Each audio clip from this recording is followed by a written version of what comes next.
RRB, l'invité du matin.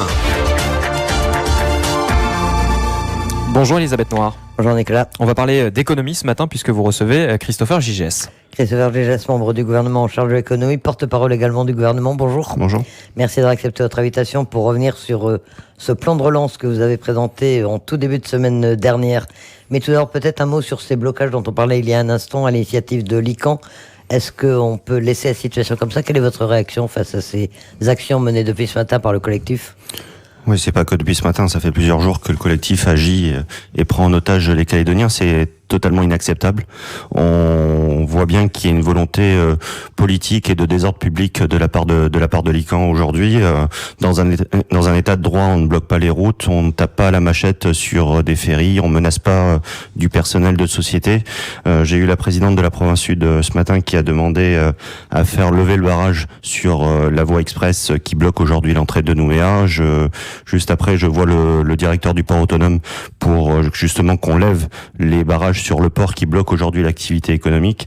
Nous ne laisserons pas faire l'ICAN bloquer la Nouvelle-Calédonie et prendre en otage les Calédoniens. Qu'est-ce que vous pensez de la solution de reprise? Pourquoi est-ce qu'il y a ce blocage? Est-ce que la solution que veut imposer l'ICAN est viable ou non?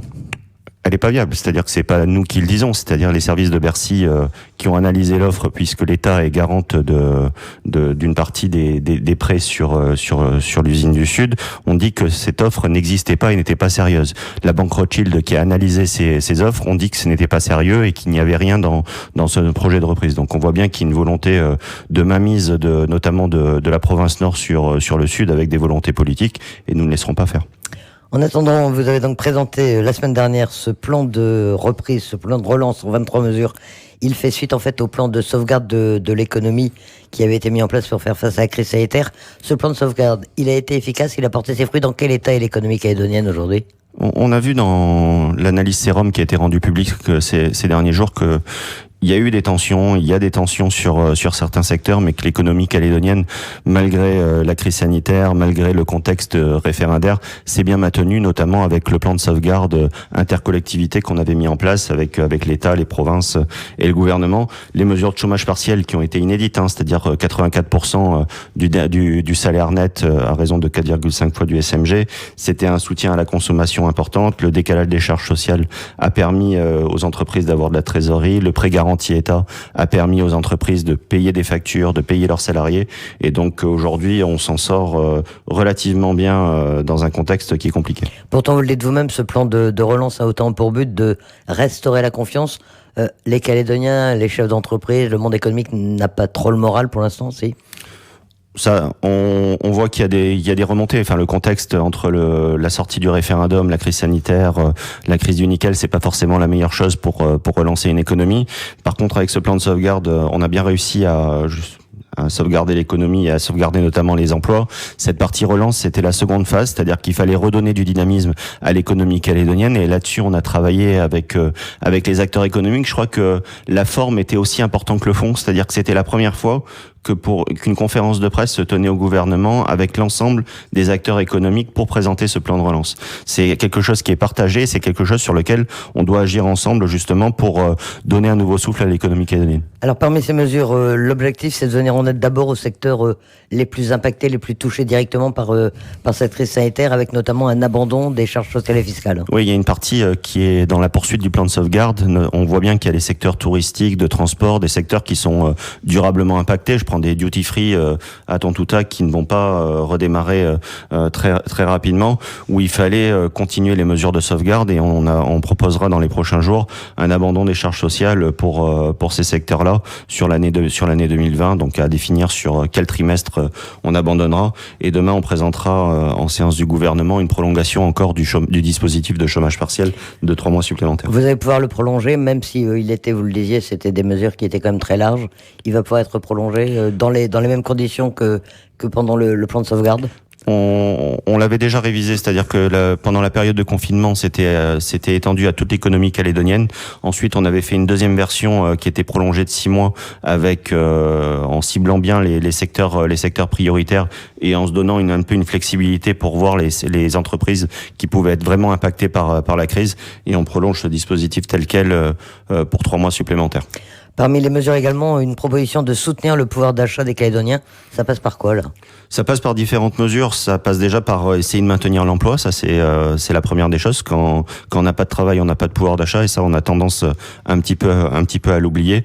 Donc là, les mesures de chômage partiel viennent maintenir le pouvoir d'achat des Calédoniens, mais c'est également des travaux, et c'est des travaux qu'on souhaitait mener par le passé, d'exonération de douane sur des produits néo-zélandais, australiens.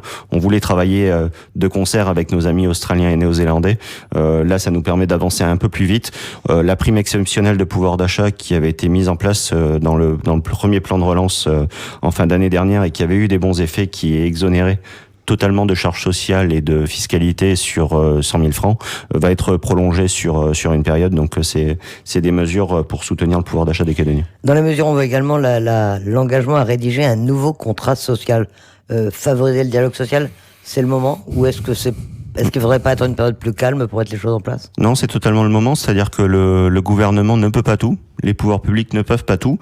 Et il y a des discussions qui doivent avoir lieu sur les salaires, sur l'absentéisme, sur la productivité, qui doivent être laissées aux partenaires sociaux sans que les politiques leur tiennent la plume. Donc, on souhaite faire confiance aux partenaires sociaux qui sont assez matures en Nouvelle-Calédonie, qui sont en capacité de discuter entre eux et qui sont en capacité de nous faire des propositions. S'ils ne font pas de propositions, on tranchera.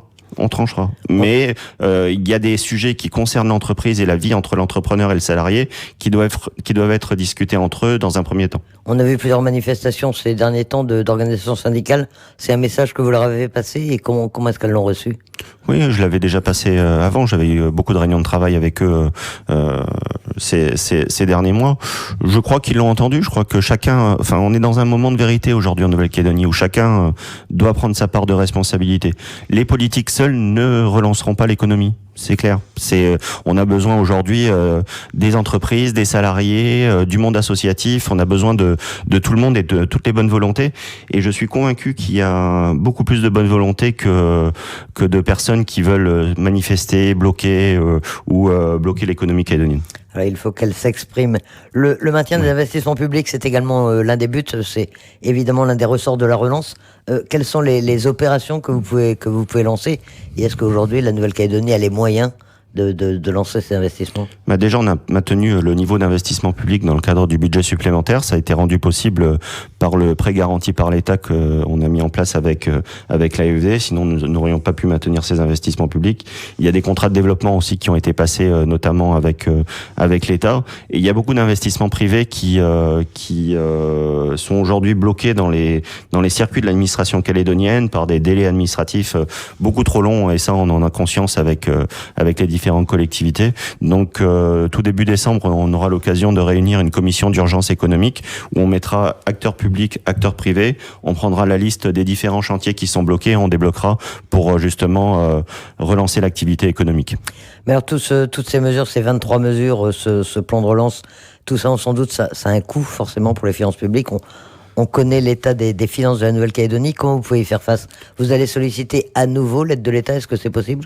Déjà, le coût de ne rien faire, serait largement supérieur au coût du plan de relance, parce que si on laissait la Nouvelle-Calédonie s'effondrer, nos finances publiques seraient encore plus dans le rouge. Donc, on croit dans cet effet de relance, de croissance et de reprise de l'activité économique. Mais oui, on sollicitera certainement un apport supplémentaire de la part de l'État. Nous avons un séminaire du gouvernement jeudi justement pour discuter de toutes ces questions. Il y a une chose qui est sûre, c'est que dans le contexte actuel, nous ne pouvons pas augmenter la pression fiscale sur les Calédoniens. Nous ne pouvons pas augmenter la pression fiscale sur les Calédoniens, je tiens à le dire, parce que on est dans un moment de reprise de confiance, de reprise d'activité, et alourdir la pression fiscale sur les entreprises ou sur les ménages ne serait pas un bon signal. Parce que parallèlement, vous préparez également une réforme de la fiscalité, c'est toujours dans les tuyaux. Oui, tout à fait. On a toujours la réforme fiscale qui est en cours sur la simplification de la TGC et sur d'autres dispositifs qui concernent à la fois l'immobilier, les entreprises, des dispositifs incitatifs pour justement développer de nouvelles filières en Nouvelle-Calédonie, et c'est bien notre priorité. Mais aujourd'hui, on a besoin très clairement d'un soutien supplémentaire de la part de l'État pour passer cette phase notamment des 2 ans de tunnel institutionnel.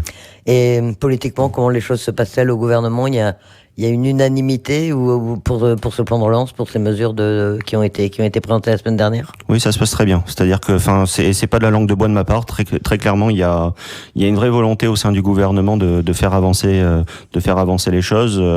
Nous avons travaillé avec Jean-Louis d'Angleberme, notamment sur la partie prolongation du dispositif de chômage partiel. Nous avons travaillé avec Vaimoua Mouliava sur la partie relance de l'économie numérique, et on a présenté ensemble un dispositif qui s'appelait Sésame, notamment pour les aides aux entreprises, pour qu'ils puissent y accéder plus facilement via sésame.nc, qui est une vraie plateforme en ligne. Nous avons travaillé avec Gilbert Thuyennon sur les infrastructures publiques, et bien sûr avec les autres membres du gouvernement, pour que l'économie calédonienne avance.